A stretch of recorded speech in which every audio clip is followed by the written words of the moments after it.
After the darkness of 2020, it's tempting to just throw up your hands and focus on getting through the next day with a look forward to some unexpected new tax or a new social bylaw. I mean, in other words, go to work, head down, and do not even consider making fun comments around the water cooler. Who knows where that will end up? Avoid compliments to a coworker that may be mistaken. The list goes on. It just goes on. But in other words, have an opinion on nothing. Some people may view it as an unacceptable opinion. Think convoys, parents, and schools.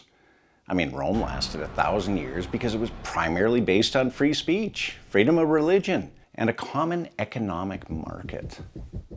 I mean, when Rome conquered the territories, the conquered were always allowed to retain their customs and religion. Free trade evolved because people in Rome could invest in newly conquered lands like the emerging markets of today. Free trade created peace because everyone could participate. They had financial panics from time to time, just like we do today. But did they have the same political interference we have today? Their 1,000-year record, I think, speaks for itself, don't you think? Now, the day-to-day news we grew accustomed to cannot be trusted, as it's all cleansed. It's all cleansed to meet someone's requirements. I mean, enter independent media with all the facts. They found out if you try and change the news culture under today's regime, it fights back. And you need the stomach and the tenacity to resist that. Now, the mission of journalism is to be honest. Those in power have always attempted to control the narrative, but mainly during war times. Good journalists are taught it's their duty to always hold power to account. In other words, hold the line. Now, where and when have we heard those words lately? The media would, as we knew it has been decimated. Mainstream has become muffled as to what they can report. I mean, it's really too obvious to deny. Now enter social media. It, of course, has its upsides and downsides. Some people get out of order, but you can snooze them or, block them even. But Facebook became censored.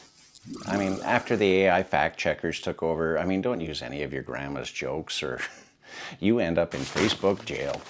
It became a joke, rather, because the censors were not real people until Bill C-11 showed up. Now you can't post any news, or you get the reminder that Canadians are not allowed to see news on Facebook. Thank you. Compliments of the Prime Minister's office. This has just spread to the field of podcasting. There must be an election coming or something. First trucker convoys were people with unacceptable viewpoints. Now parents staking their relevance as parents have unacceptable viewpoints. Other protesters are fine. We have the words true, north, strong, and free in our national anthem, but something's not right. However, the national anthem can get changed on a whim. Remember that? We have the experience. But the latest infringement on our freedom of speech is the announcement that companies offering podcasts or social media services are now required to register with the CRTC. We all know where this is going.